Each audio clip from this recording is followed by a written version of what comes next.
여러분 안녕하십니까? 권대혁TV입니다. 한국마케팅협회가 주관하는 국가경쟁력혁신위원회가 기흥 ICT밸리 B동에 있는 유아교육 전문그룹 EK그룹의 본사에서 열렸습니다. 혁신위원회의 내용과 그리고 EK그룹의 소개 함께 보내드리겠습니다. 많은 의미 있는 내용이 있었습니다. 특별한 편집을 하지 않았습니다. 보시는 대로 있는 대로 여러분들과 함께 하겠습니다. 안녕하세요. 예, 오랜만입니다. 건강하시죠? 네. 야, 여기 사고가 아주 멋지게 지었네. 멋지게 지은 게 아니라 입주를 한 모양이죠. 여기가 수원 칸출이에요? 수원 칸출. 아, 내가 여기 수원 칸출에 꽤 자주 왔었는데 수원 칸출이 정말 옛날에 거의 뭐 일주일에 한 2번 이상 그 라운딩 하던 그 화장입니다. 바로 옆으로구나. 네네, 수원 칸출이네. 네? 아유, 고맙습니다. 네. 우리 비엔에도 대표님이세요. 네. 유아교육 쪽으로는 뭐 대한민국 최고의 교육자이십니다. 네, 손욱 회장님도 오시고 이남식 그 총장님께서 오시고 속속 어서 오십니다. 바로 둘다 뭐랄까요, 답답한 이 환경 속에서 그냥 어렵게 계셨는데 오늘 여기 이렇게 딱 와 보니까 그냥 이 골프장을 비롯해가지고 가슴이 팍 터지는 것입니다. 어려운 그 시간, 바쁘신 시간을 쪼개갖고 이렇게 참석을 하셨는데 정말 오랜만에 마음을 이렇게 같이 열고 좋은 그 대화를 통해서 정말 국가의 경쟁력의 보탬이 되는 그런 그 보람이 있는 시간이 되기를 바랍니다. 열린 마음으로 좋은 토론이 이루어져서 무언가 모두에게 도움이 되는 그런 시간이 되기 바라면서 인사를 드리겠습니다. 감사합니다. 그리고 코로나 상황에서도 여기까지 와주셔서 정말 진심으로 감사드립니다. 이 서울 시내에 이렇게 있어야 접근성도 좋고 그런데 뭐 멀리서 와서 경치도 좋고 뭐 직원들 만족도도 있지만 이제 외부 손님들이 오시는 게 사실은 쉽지가 않아서 좀 그리고 코로나가 4단계가 연장이 되면서 이사장님께는 뭐 이렇게 전화드리면서 사실 고민을 좀 했어요. 근데 저희 직원들도 많고 또 대표님들이시기도 하고 많은 분들을 매일같이 만나시는 분들이라 이거를 해야 되나 말아야 되나 뭐 고민도 많이 했는데 이사장님께서 그러시더라고요. 그럼에도 불구하고 4단계임에도 불구하고 오신다고 하시는 분들이다. 그래서 강행합시다. 그렇게 했어요. 아직은 그래도 여러 가지가 좀 불편한 상황이지만 우리가 이렇게 마스크도 쓰고 뭐 이렇게 하고 있지만은 뭐 여러 정말 힘드신 와중에 오셨으니 여기에서 저희 회사 한번 보시고 또 인사이트도 좀 많이 얻어가시고 또 저희도 많이 배우는 그런 기회가 됐으면 좋겠습니다. 멀리까지 와주셔서 정말 감사합니다. 사람의 성장과 함께한 EK. 네, 반갑습니다. EK그룹 투어를 맡게 된 EK그룹 인사팀의 백승태 이사입니다. 이 건물의 자체를 잠깐 설명해 드리자면 전용 면적 380평의 건물 공간이고요. 정남향입니다. 제가 한번 아침에 지도를 한번 그려봤어요. 선을 쫙 그어보니까 이대로 직진하시면 전남 보성을 지나서 제주도에 우도를 청할 수 있는 그런 공간으로 보시면 될 것 같고요.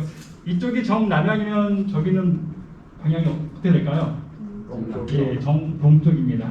아침 햇살을 받으며 저희가 이제 출근을 하게 되는데요. 잠시 좀 불편하시겠지만 저를 따라서 사무실 한번 투어 시작하도록 하겠습니다. 네, 가실까요? 직원들이 치열한 업무 환경 속에서 어떻게 하면 쉼을 주고 어떤 창의력을 많이 발휘를 해줄까 고민을 하면서 저희가 이제 마련한 공간이고요. 앞에 보이는 그 골프장은 다 아시다시피 수원 CC입니다. 1975년에 개장을 했고요. 총 18홀, 올드 코스 18홀, 뉴 코스 18홀을 해가지고 지금 운영이 되는 곳입니다. 직원들이 저 공간을 보면서 부르는 별명이 있어요. 바로 이것은 시간이 멈춘 공간이다. 아마 골프장을 바라보고 있으면 마음이 차분해지는 걸 볼 수 있을 것 같습니다. 저희는 예전에 이제 바쁘게 돌아가는 여러 가지 건물들, 자동차들, 사람들을 봐왔다면 이 순간만큼은 정지되어 있는 공간, 이 공간을 통해서 힐링을 얻게 되고 자유로운 생각과 또 창의로운 생각을 할 수 있는 그러한 공간입니다. 앞에 보이는 이 카페테리아 공간은 저희가 추석 이후에 정식 바리스타를 고용해서 직원들과 손님들에게 커피를 대접할 계획을 갖고 있습니다. 예, 이쪽으로 이동하실까요? 예, 회의실입니다. 예, 다양한 미래 사업들을 논의하고 또 지금 산적한 여러 가지 문제들을 여기서 논의하는 공간이고요. 되게 치열한 전쟁터와 같은 공간입니다.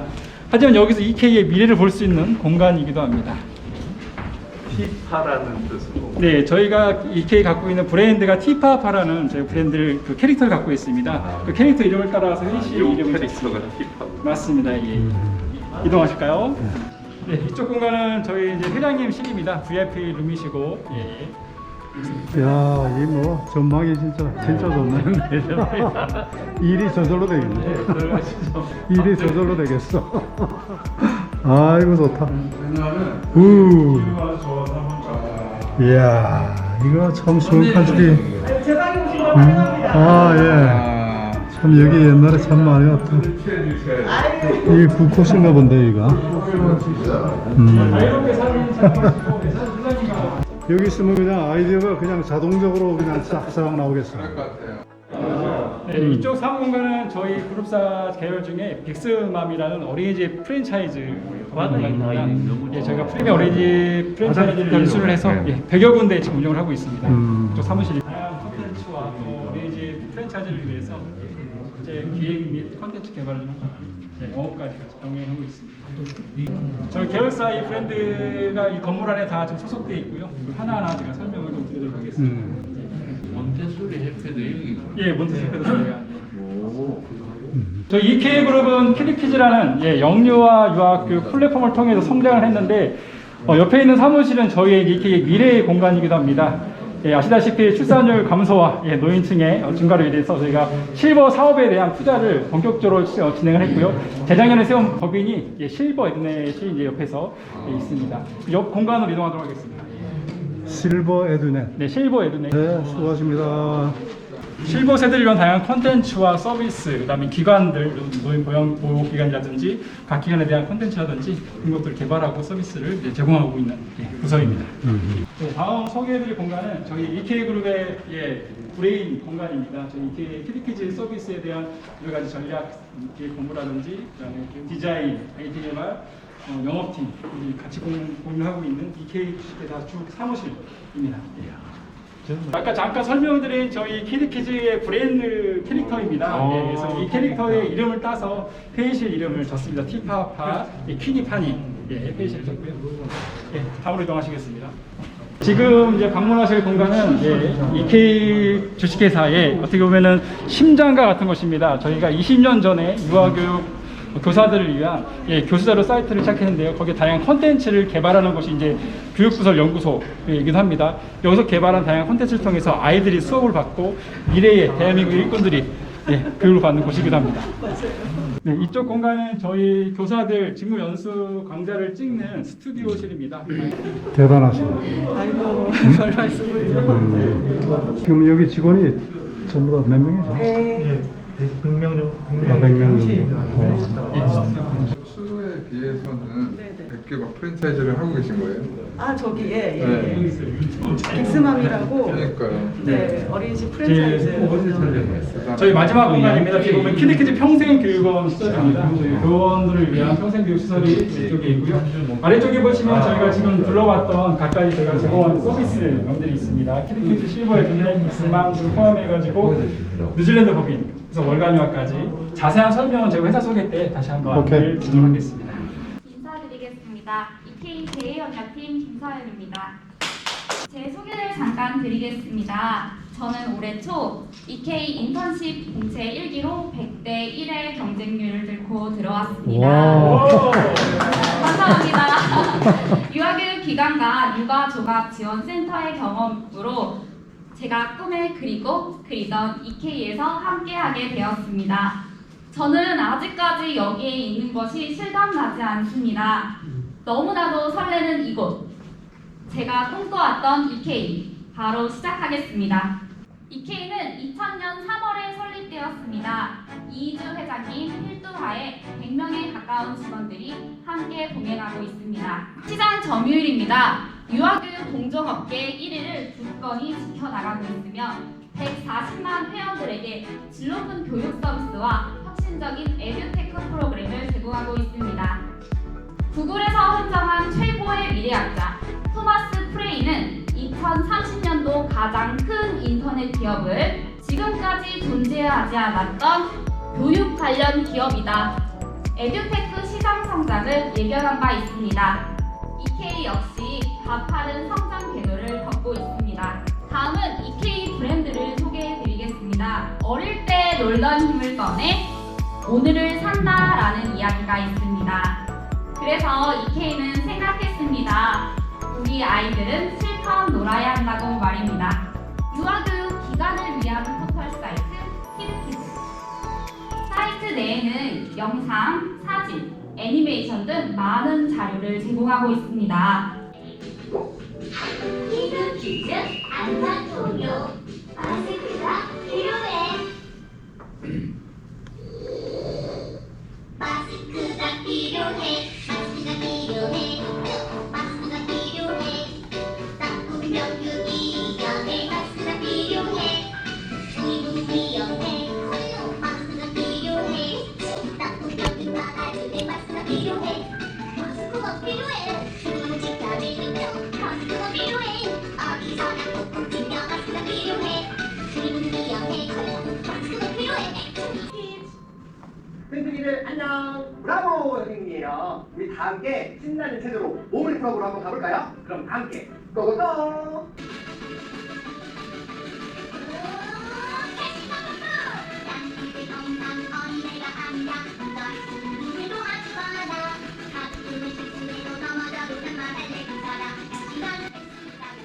잘 보셨는지요?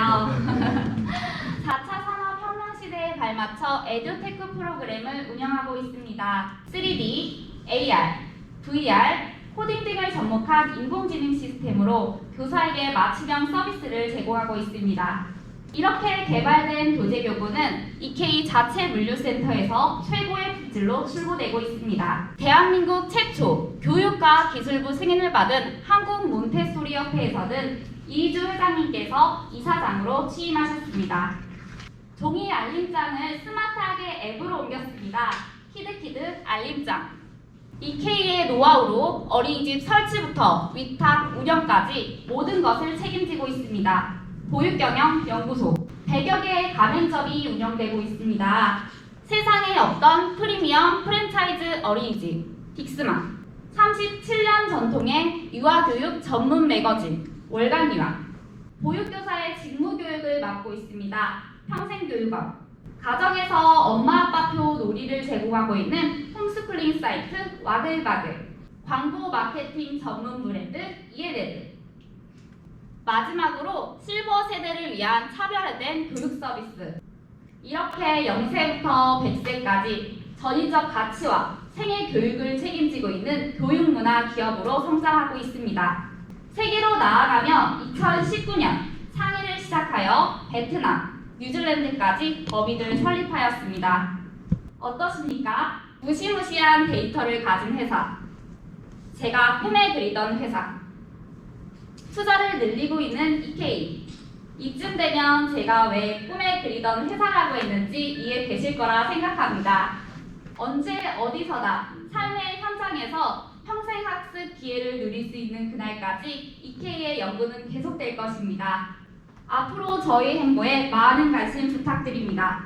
감사합니다. 저희 플랫폼 비즈니스의 4가지 핵심 요소는 첫 번째 콘텐츠입니다. 누리과정을 토대로 차별화된 교육 활동과 이미지, 음원, 동영상을 중심으로 디지털 교수 자료를 제공합니다.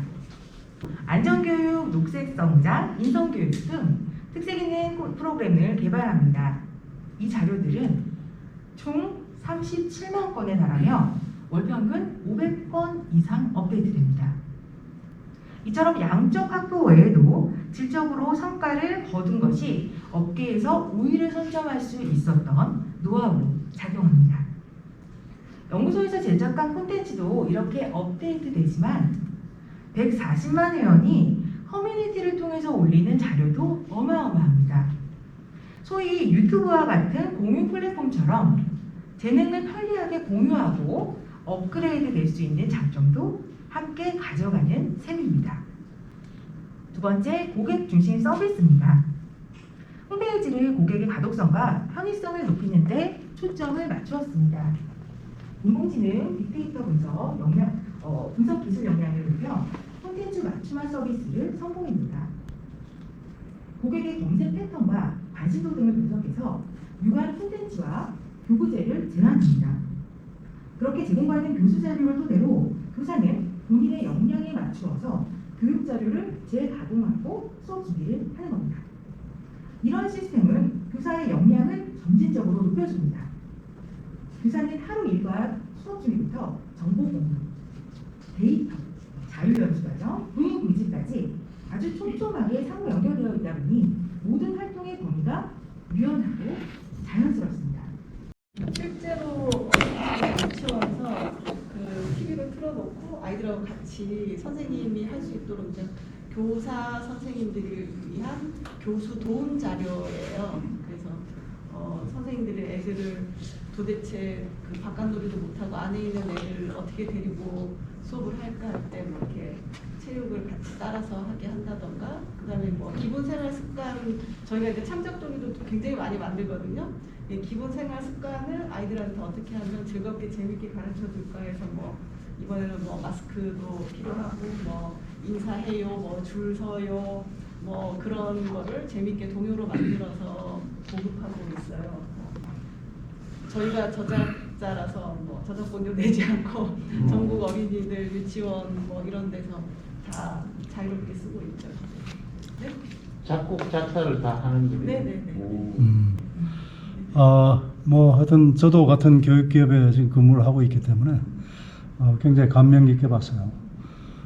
우선 영유아 교육은 충분히 설명들어서 알겠는데 그 중에서 이제 실버 쪽으로 지금 아까 그 말씀을 하셨단 말이죠. 그 실버 쪽의 그 교육에 조금만 좀 구체적으로 어떤 컨텐츠를 갖고 지금 하시는지 우리 여기 계신 분들이 다 해당 사항이 있기 때문에 좀 관심이 있습니다. 예, 좀. 이제 처음에 시작하게 된 거는 사실은 고객의 니즈 때문에 시작을 하게 됐어요. 이제 어린이집 유치원 원장님 하시던 분들이 이제 요양시설이나 요양병원 그리고 이제 주야간 보호센터, 이제 저희들은 일명 그냥 노치원이라고 얘기를 해요. 그 주야간 보호센터를 정말 많이 하시거든요. 어린이집 원장님들이 많이 그쪽으로 가시기도 하고. 이제 그분들이 거기서 일을 특히나 이제 주간보호센터 같은 경우 많이 하시는데 어르신들을 모셔다가 아침에 뭐 8시 반 9시에 모셔다가 할 게 없다는 거예요. 뭐 노래교실, 박수교실 뭐 그게 사실은 다고 TV 많이 보시고 그래서 그분들이 이제 저희 고객들이 키드키즈처럼 이렇게 주간보호센터 이런 데서 할 수 있는 프로그램들이 좀 많았으면 좋겠다. 그런 얘기를 많이 해주시고 실제로 뭐 좀 치매 진단을 받으신 분들이 많으니까 저희 프로그램들을 많이 거기서 하시는 거예요. 뭐 그림도 그리고 종이 접기도 하고. 네, 그러면서 저희 이제 어린아이들 쓰는 그 소스를 살짝 변형해서 어르신들에 맞게끔 인지 교육 프로그램으로 저희가 시작을 하게 됐어요. 그래서 지금 실버에 이제 실버도 사실은 키드키즈랑 똑같은 비즈니스 모델이거든요. 그러니까 뭐 사회복지사나 요양사 분들께서 저희 실버 에드넷을 방문을 하셔서 그날 어르신들하고 같이 어떤 프로그램을 할까를 컨택을 하시고 그러고 나서 뭐 이렇게 계획도 짜시고 지금 저희 회원 수가 지금 한 15,000명 시작한 지 얼마 안 됐는데 지금 그런 또 비즈니스가 실버 업계에서는 없다 보니까 회원들도 많이 늘고 계시고 또 이제 실버 팀에서는 키드키즈의 이 방대한 소스들을 그냥 매일매일 빨리빨리 변형시켜서 이제 올리고는 있는데 저희가 지금 주력하는 거는 이제 그것 외에도 정말 실버 세대를 위한 그 컨텐츠들은 또 이제 따로 제작을 하자. 거기에 이제 올해 내년 조금 더 열심히 하려고 노력하고 있습니다. 궁금한 건 너무 많은데요. 기본적으로 그냥 비즈니스 모델이 그러니까 어렴풋이는 뭔지는 알겠어요. 교구도 팔고 뭐 컨텐츠 구독도 하고 뭐 프랜차이즈니까 뭐 뭔가 운영부터 뭐 다 하실 것 같은데, 근데 비즈니스 모델이 조금 더 이런 쪽에선 이렇게 이루어지고 140만 명이라 하셨잖아요. 그러니까 저는 머릿속에서 그럼 140만 명의 어린이들이 있는 건지 뭐 140만 명한테 와, 10,000원씩 받으면 140억인데 10,000원씩만 받아도 140억인데 한 달에. 야, 이거 어떻게 비즈니스 모델이 어떤 것들이 좀 있는지가.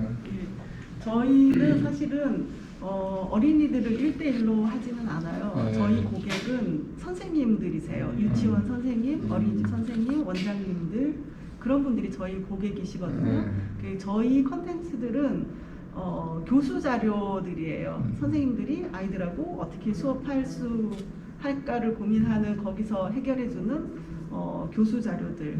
그러니까 뭐 동요도 선생님 먼저 보고 배웠다가 우리 아이들한테 이 동요 가르쳐 줘야지. 그러면 네. 그 자체 브랜드도 있다 하셨잖아요. 네, 어린이집. 네. 거기서는 네. 다 이걸로 쓰고, 네. 그렇지 않은 데들은 여기서 필요한 것들을 거의 다 저희 걸 써요. 교육부에서 내려오는 그 연간 누리과정 커리큘럼이 있는데 그거는 정말 대주제만 이렇게 내려주거든요. 선생님들이 그걸 가지고 이거 정말 말도 못하는 애들 데리고 어떻게 할까 고민되잖아요. 그거를 저희가 다 해줘요. 1년 365일 0세부터 7세까지 심지어 혼합반까지 매일매일의 1년의 프로그램들을 저희가 다 계획을 해서 내려주고 있어요. 저희 사이트 처음 딱 열어보시면 교육계획안에서 0세, 1세 총 만 5세까지 저도 할 수 있는 거네요. 들어가서 열심히 네네네. 그럼요. 그럼 아이들 데리고 거기서 뭐 오늘 아침에 예를 들어서 뭐 대그룹 활동 뭐 이러면은 그거 찍어서 발문부터 다 나와서 얘들아 여기 모여봐 이런 발문부터 시작을 해서 그리고 아이들하고 수업을 하고 그다음에 뭐 사후 활동을 할 수 있는 뭐 그림 그리기 이런 교환까지 크래프트까지 다 제공을 하거든요. 그래서 거의 모든 선생님들이 저희 프로그램을 이용하고 있죠. 근데 아까 한 달에 10,000원 이렇게 말씀하셨잖아요. 저희가 1년에 46,000원을 받아요. 진짜 싸네. 네, 진짜 싸죠. 못 빠져나가겠네. 네. 한 달에 4,000원도 안 되는 거예요. 네네. 1년에 46,000원은 정회원, 그 멀티미디어 자료들을 보지 않고 일반적으로 수업을 그냥 할 수 있는 거는 1년에 46,000원. 그리고 실제로 수업 중에 저희 멀티미디어 자료들을 이제 플레이해서 보고 하는 거는 1년에 176,000원. 거의 수업을 뭐 다 해드리는 그런 거죠. 근데 이제 저희가 교육부나 이런 데서 질타를 받는 이유가 선생님들이 연구를 안 하고 공부를 안 한대요. 여기 다 있으니까. 그거를 그냥 다 뺏겨 쓴다는 거예요. 저희는 이제 항상 얘기를 하죠. 선생님들한테 이제 새로운 프로그램이 올라오면 이거는 기본이고 사실은 지역에 맞게 그 원에 맞게 각색을 해서 이걸 기초로 각색을 해서 쓰셔라. 저희는 항상 얘기를 하는데 선생님들이 하다 보면 그냥 무조건 다 그냥 그대로 갖다 하니까 그게 저희가 좀 요즘은 딜레마이기도 하고 뭐 써주셔서 저희 감사한데 또 몇몇 원장님 교수님들은 공부 너무 안 하고 연구 너무 안 한다고 저희 때문에 그런 말씀들을 하시죠. 초등학교는 아니고 네네네. 네, 미치아 가동. 초등학교에도 그렇게 서비스하는 모델들이 있던데. 네, 있어요. 네, 아이스크림 같은 데가. 네네, 아이스크림. 되게 조그만 건데 알림장, 디지털 알림장을 선생님들이 작성할 때마다 포인트를 준다고 하셨잖아요. 네네네. 근데 그 사람들이 편하게 해준 건데 뭐 포인트까지 또 줘요? 저희 걸 많이 이용하라고. 지금 무료로 하고 있어요. 근데 이 알림장 앱은 경쟁사가 좀 있어요. 네, 그래서 이제 저희는 그들하고 다른 게 뭐냐면은 알림장을 쓰면서 선생님들이 그 컨텐츠를 같이 이용할 수 있거든요. 교수자로. 저희 회사가 다른 경쟁사들과의 차별점은 컨텐츠가 있다는 거거든요. 그래서 저희 거 많이 이용하셔라. 그런 차원. 그리고 알림장이 사실은 저희 회사의 미래 먹거리이기도 해요. 지금은 B2 어찌 보면 B2B거든요. 네, 그렇죠. 기관을 상대로 하는 선생님을 상대로 하는. 근데 이제 알림장이 선생님들이 쓰게 되면 그 알림장을 학부모들이 이제 다 깔게 되는 거예요. 그래서 이제 저희가 B2C로 갈 수 있는 발판을 마련하기 위해서 지금 알림장을 좀 저희 이거 엔젤 마스크 초소형이 아주 예쁜데 나중에 거기서 좀 근데 어린이집은 구청시청에서 나눠줘요. 예, 아이들 아동용은 마스크 다 지금 지급하고 있어요. 네. 지금 2000년에 지금 창업하셔가지고 업력이 그러니까 지금 21년째네요. 네. 작년에 20년 네네, 대단하십니다. 어떻게 뭐 특별히 어떤 그 유아교육에 관심을 갖게 되신 뭐 계기가 있으신가요? 그 2000년, 2001년 그 당시는 어떤 게 유행이었냐면은 지금 평생교육원 있잖아요. 오프라인으로 모여가지고 요술풍선 접는 거 배우고 뭐 페이스 페인팅 배우고 뭐 이런 저희도 이제 오프라인 사업장을 처음에 시작을 했었어요. 그러다가 이게 오프라인 사업이 좀 한계가 있더라고요. 더군다나 이제 지역적인 특성이 있으니까 몇 번 와서 교육을 받은 교사들은 더 이상 이제 오지를 않는 거예요. 그리고 저희도 끊임없이 이런 커리큘럼을 개발을 해야 되는 것도 한계가 있고, 그러다가 이제 온라인 사이트를 열게 됐죠. 그랬더니 선생님들이 거기서 저희는 어쩌면 이제 커뮤니티부터 시작한 회사예요. 거기서 선생님들이 이런 과정 재밌어, 이런 거 좀 아니야, 이 선생님 별로야, 뭐 그런 거 있잖아요. 그러면서 선생님들이 모이기 시작했고, 그러면서 이런 거 좀 만들어 줬으면 좋겠다, 뭐 이런 자료를 어디서 구할 수 있느냐, 그런 것들에서 그냥 자연스럽게 지금의 비즈니스 모델이 됐지, 처음부터 막 계획해서 이렇게 할 거야, 뭐 이렇게 다 쓰게 할 거야, 저희 그렇지가 않아요. 그냥 흘러오면서 그때그때 상황에 맞도록 지금 세팅된 게 지금 이거고요. 지금 그래서 이거를 모델로 해서 실버 사업도 지금 그렇게 나가려고 지금 제가 볼 때는 그 유아와 늙으면 해야 된다 그러잖아요. 네네. 그러니까 유아 사업과 그다음에 실버 그 사업은 굉장히 연관성이 높은 것 같아요. 어떻게 지금 그 앞으로 그 IPO나 기타 그 상장이라든지 이런 계획이 지금 있으신가요? 제가 이제 뭐 다른 유능하신 대표님들 보면서 항상 부러운 게 그런 거였어요.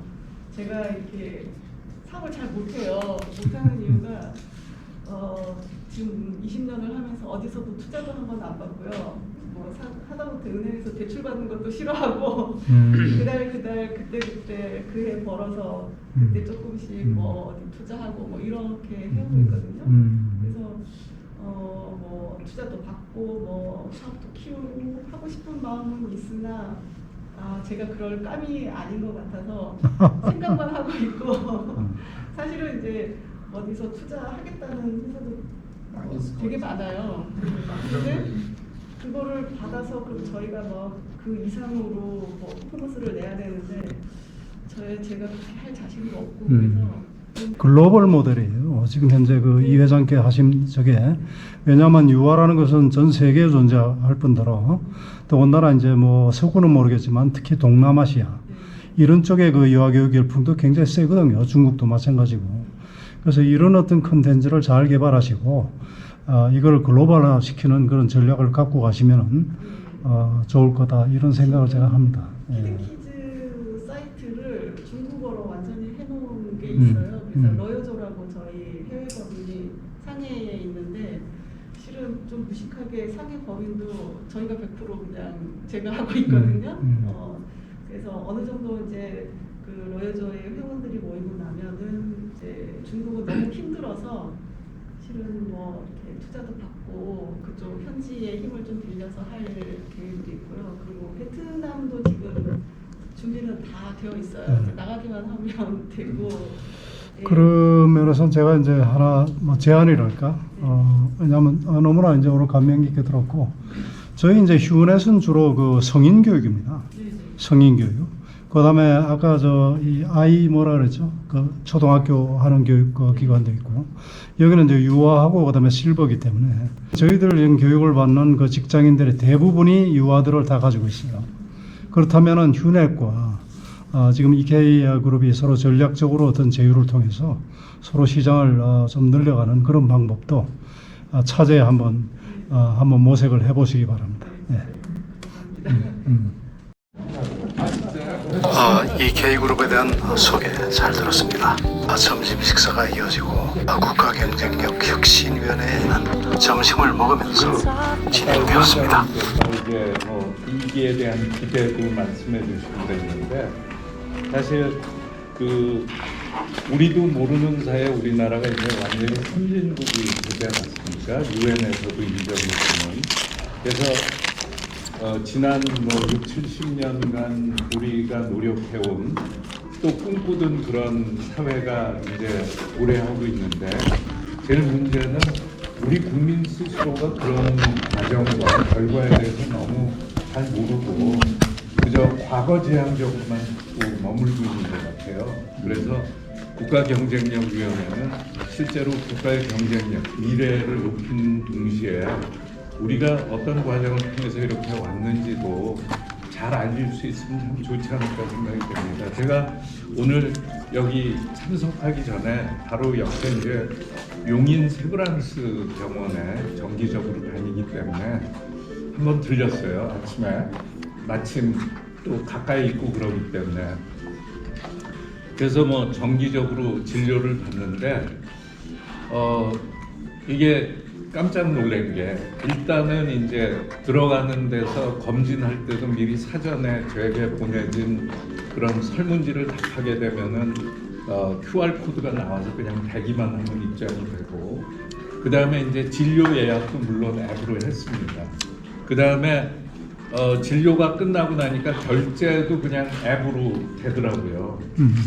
그래서 아마 이렇게 될 수 있는 나라가 전 세계에 있는지 그러니까 기다리는 시간도 굉장히 없고 그 다음에 줄을 서지 않아도 다 결제가 되고 이런 걸 우리가 구축했고 사실 이 EK와 같은 기업을 보더라도 우리나라 모든 유아교육의 콘텐츠를 다 온라인으로 제공해주고 있지 않습니까?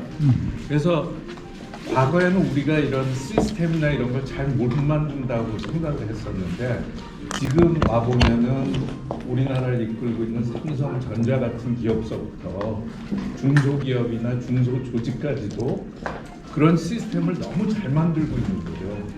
근데 아직 우리 국민들의 의식이 우리가 이번엔 이런 성과에 대해서 자꾸 과거를 부정하고 뭔가 새로운 게 있는 듯하게 잘못 듣고 호도하고 있는 건 아닌가 그런 생각도 해보면서 우리 이런 위대한 성과들 이런 것들을 또 우리 권대욱 회장님 같은 분들이 또 유튜브를 통해서 많이 알려주시고 또 그분들의 경험 이런 것들을 자꾸 뽑아서 우리가 콘텐츠화를 해나간다면 많은 분들에게 도움을 줄 수 있지 않을까 그런 말씀드리면서 해봤습니다. 좋은 말씀이네요.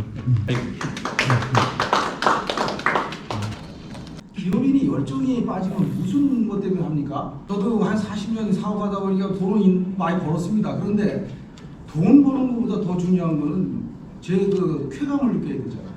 근데 그걸 싹 죽여버렸어요. 그런 것이 지금 우리 기업인들의 애로사항이고요. 우리가 제조업을 해야 되는지 말아야 되는지 지금 확 맥혔고요. 기업이 돈을 벌으면 사실 이런 말씀은 가업 개성이 될 수 있어야 되는 거 아닙니까? 또 기업인들이 이렇게 새벽부터 밤늦게까지 뛰어다니는 거에 대해서 조금이라도 만큼이라도 좀 인정되는 그런 것을 필요해야지. 지금 제조업들은 굉장히 힘들다는 말씀을 드리고요. 그리고 수출을 하려도 배를 잡을 수가 없어요. 배값이 8%씩 올라가는 그런 나라가 전 세계에 어디 있습니까? 저는 이 나라가 진짜 잘 되려면은 진짜 긍지를 느끼게끔 분명히 기업인들한테 해줘야 된다. 그래서 이거는 뭔가 개혁되지 않고 변화되지 않으면 글쎄 대기업만이 살 수 있겠습니까? 대기업도 그게 살 수 있나요? 이렇게 해가지고. 그래서 저는 대단히 우리나라 기업들이 지금 어려움이 있다는 말씀을 감히 드리고요. 저 자신도 고존하고 또 분투하고 있다는 말씀을 드리기 때문에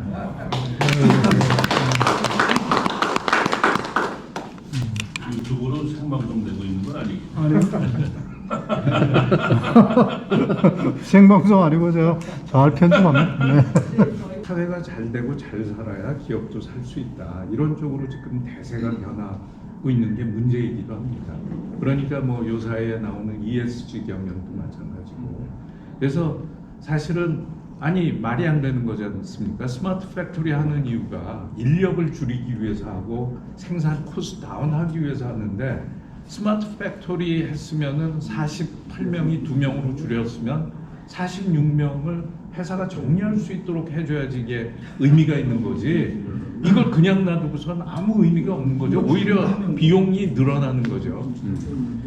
그렇기 때문에 사실 그런데 사회적 분위기를 또 회사가 감당을 또 못하지 않습니까? 그래서 사실은 제조업이지만 사회적 우리 사회 예를 들면은 공단 지역에 유아원이 없다.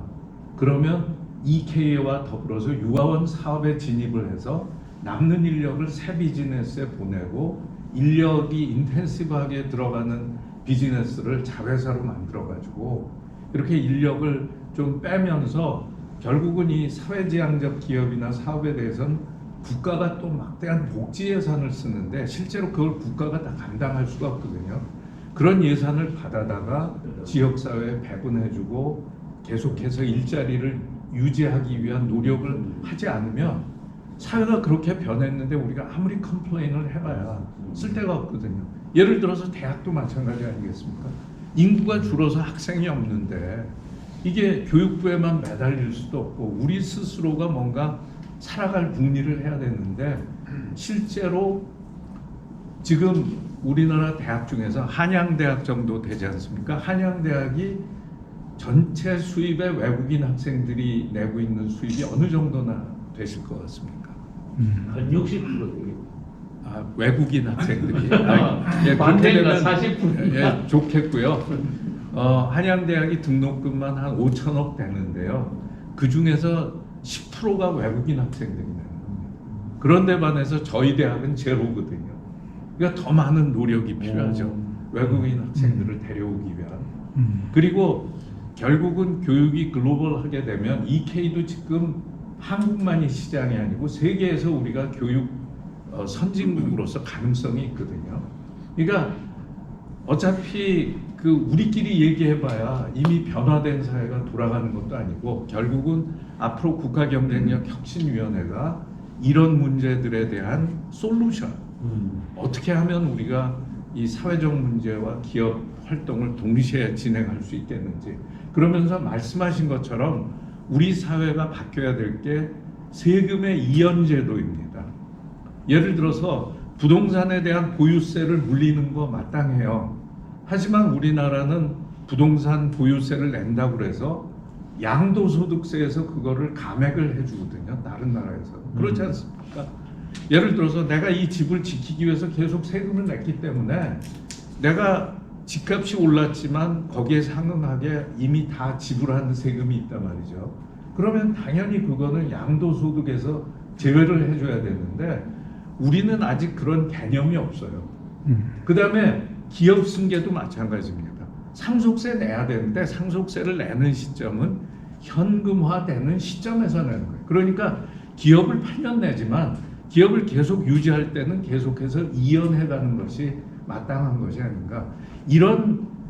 사실은 이런 니즈를 갖고 계신 분들이 많지 않다 보니까 우리 사회가 성숙하지 못해서 그런 이슈를 제기하지 못하는 겁니다. 하지만 앞으로 국가 경쟁력 혁신을 위해서는 그런 어젠다가 저희가 토의가 되고 그것을 국회의원들이나 정치가들한테 설득을 시켜서 사회 변화를 일으켜낼 수 있지 않을까 하는 그런 기대도 가져봅니다. 좋은 말씀입니다. 잘 온 것 같습니다.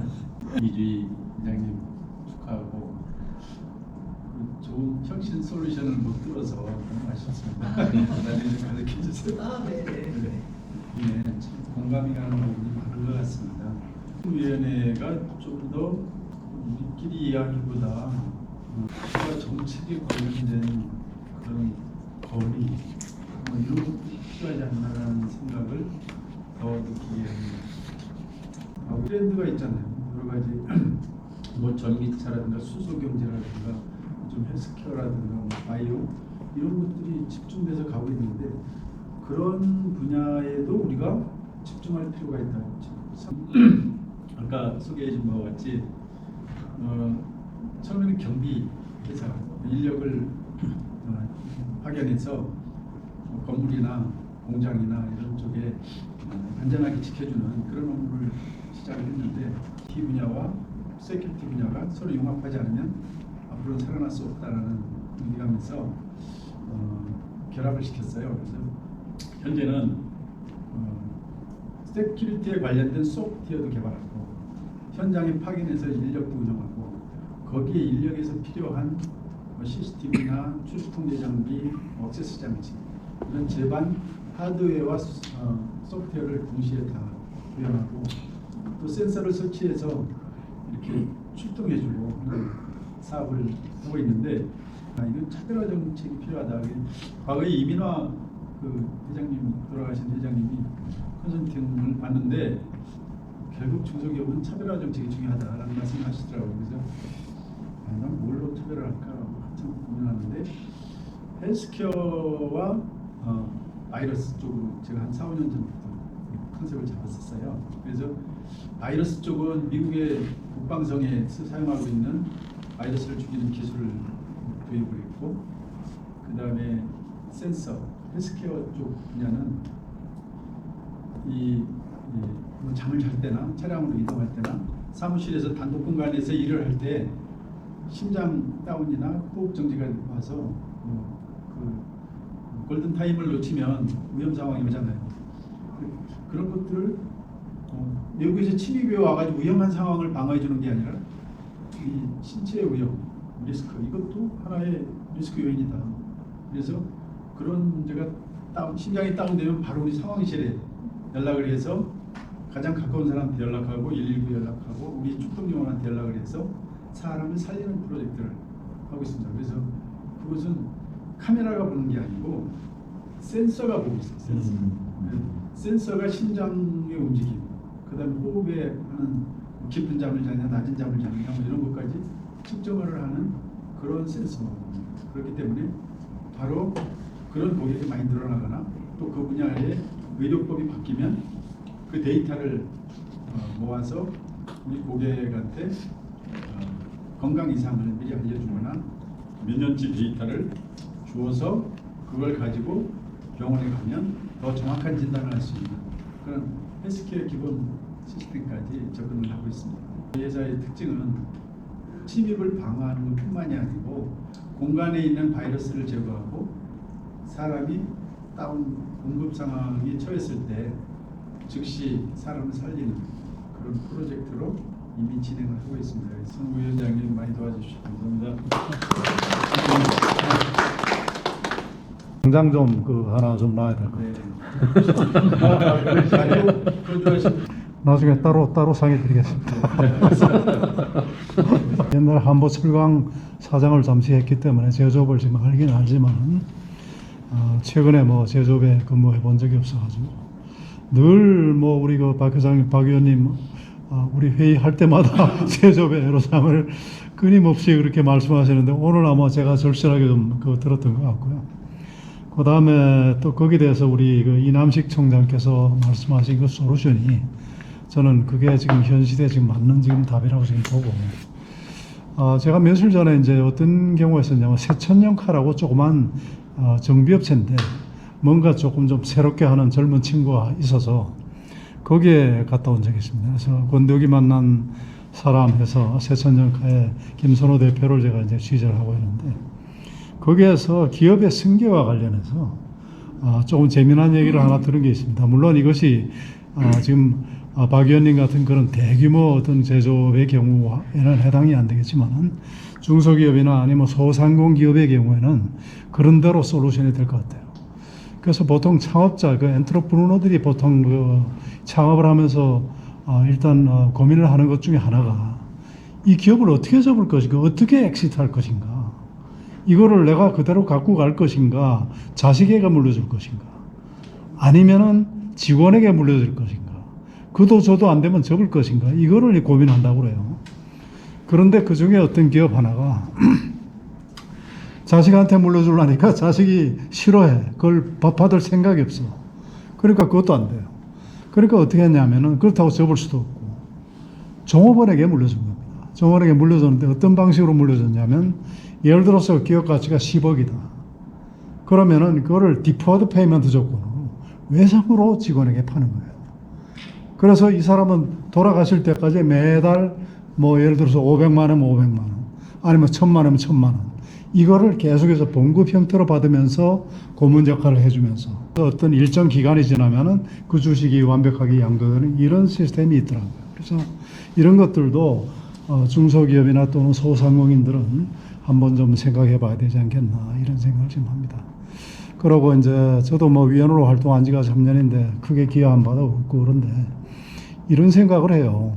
처음에 저희들이 시작할 때 정말로 참 미약했습니다. 미약하고 과연 이것이 뭐 이렇게 존속할 수 있겠나 하는 그런 의구심도 사실 많이 가졌고 하지만은, 그러나 지금 현재까지 이런 형태로 지금 존재하고 있고, 더더군다나 이제 위원님들 지금 기업 탐방은 저로서는 굉장히 그 아주 고귀한 그 가치 있는 그런 저거고, 또 오늘 같은 이런 어떤 그 이 토의회기에는 우리 발전을 위해서 대단히 그 중요한 저건데, 너무 조급하게 서둘지 마시고 시간이 걸린다고 지금 봐야 됩니다.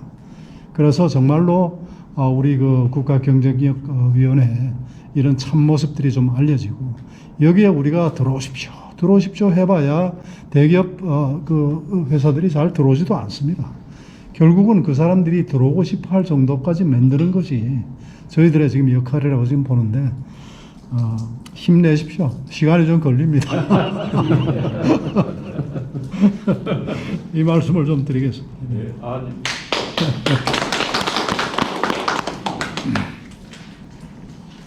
그래도 옛날에 비하면 얼마나 이 많은 이 훌륭한 이 기업들이 지금 많이 지금 참여하고 계십니까? 저는 이것이 발전의 단계라고 지금 보거든요.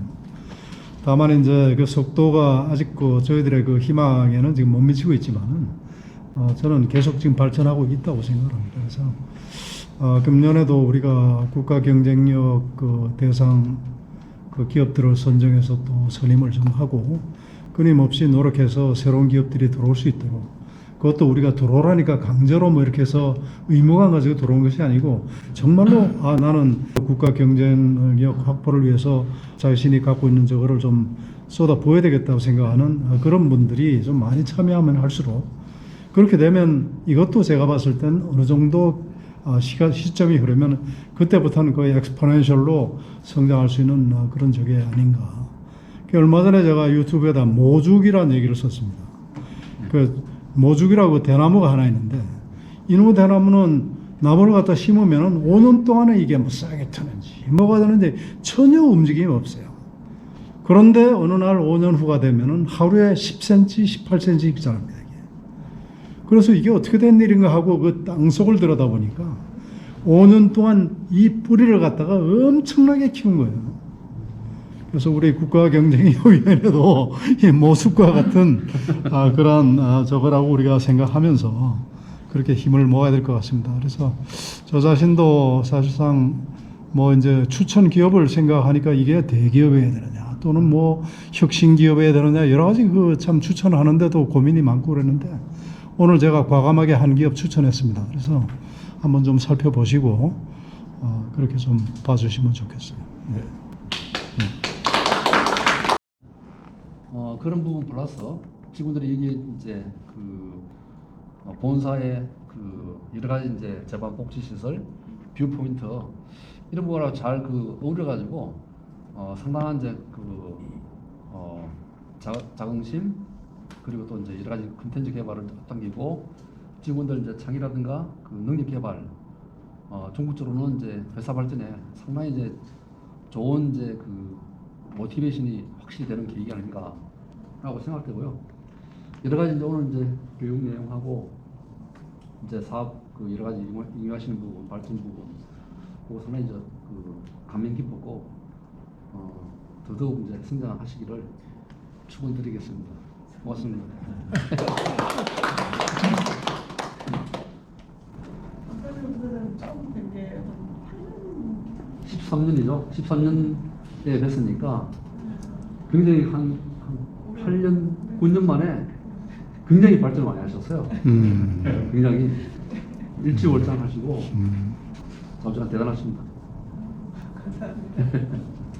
우리나라 양궁이 굉장히 강하다는 걸 알았고 그 다음에 참 감동을 많이 줬는데 결국은 우리나라 양궁이 세계 탑으로 이렇게 9회 연속 뭐 양궁 종목이 채택된 이후에 우리나라만 계속 할 수 있었던 것은 선수들도 이야기하지만 매우 공정한 선발 시스템 때문에 그런 거 아니겠습니까? 양궁이라는 거는 점수로 그냥 딱딱 나오는 거기 때문에 아무리 뭐 그 전에 금메달을 땄어도 그 선발전에서 탈락하게 되면은 나갈 수가 없는 굉장히 그 객관적인 시스템에 의해서 됐고 결국은 그러한 것이 끊임없이 벌어지는 어워드 시상 제도 때문에 가능한 거거든요.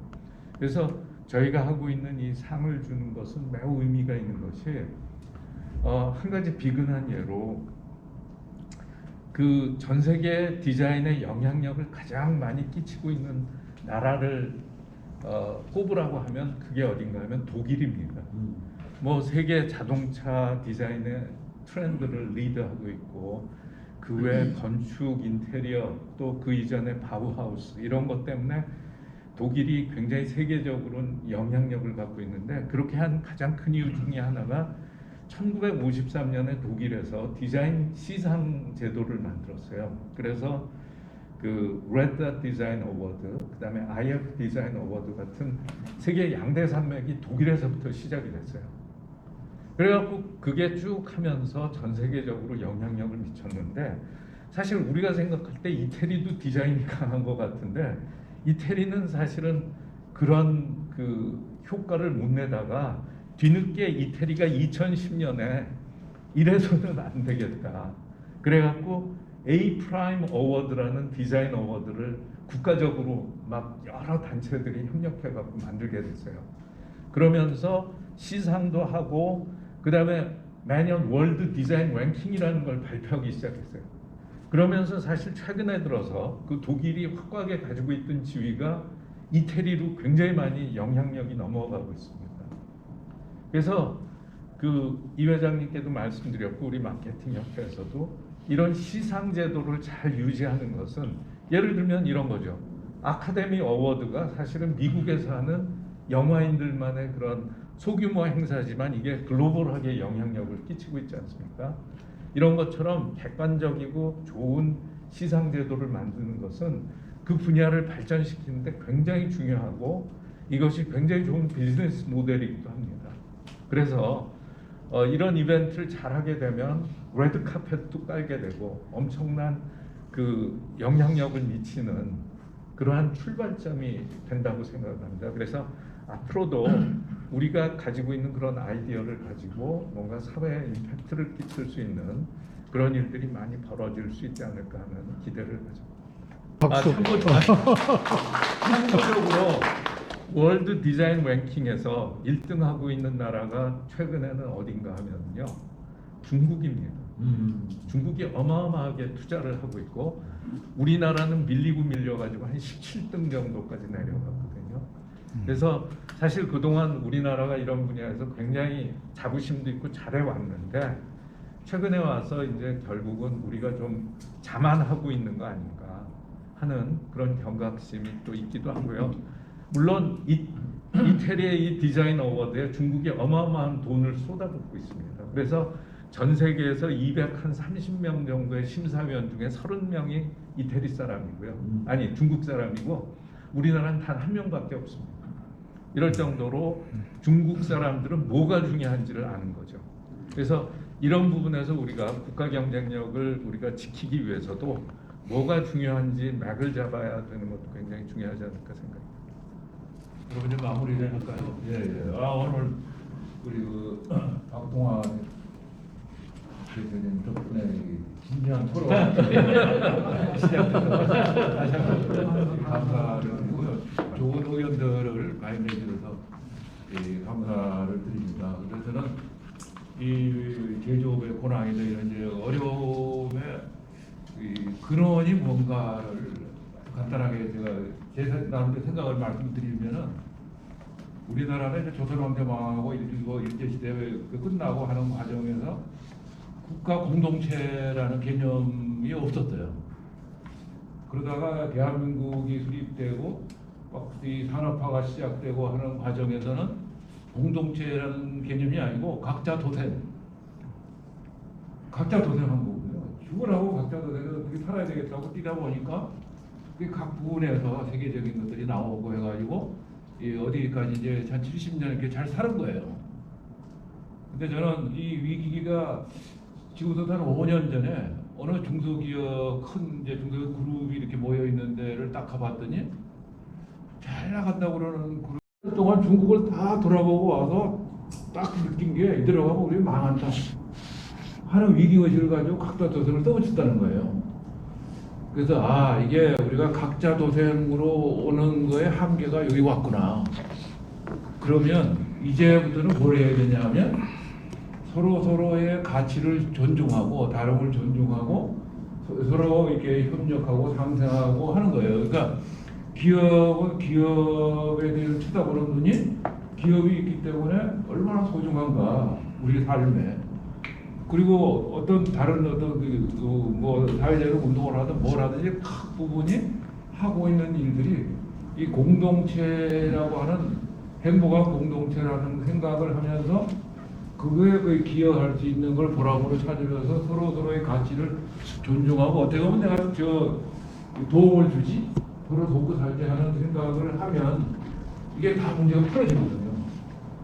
근데 지금의 상태는 거의 이제 최악의 수준까지 온 거예요. 그래서 저는 이 최악이 된 것이 골이 깊으면 또 우리가 높아진다고 틀림없이 우리는 우리가 영수가 두뇌를 가진 사람들이기 때문에 틀림없이 해법을 찾아낼 것이다.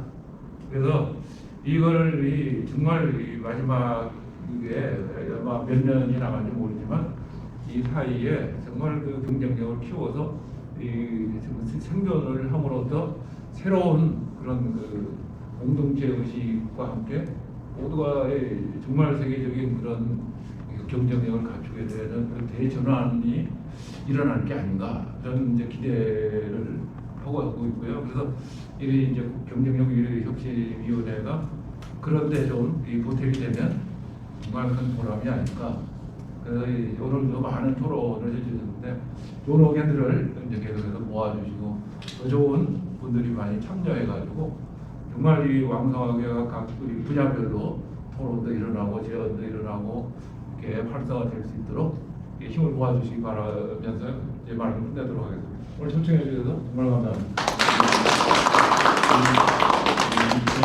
2021년 한 해를 마감한 또 제1기를 마감하는 이주님께서 초청해 주셔가지고 이 좋은 곳에서 하다 보니까 여러 가지 아이디어가 많이 나온 것 같습니다.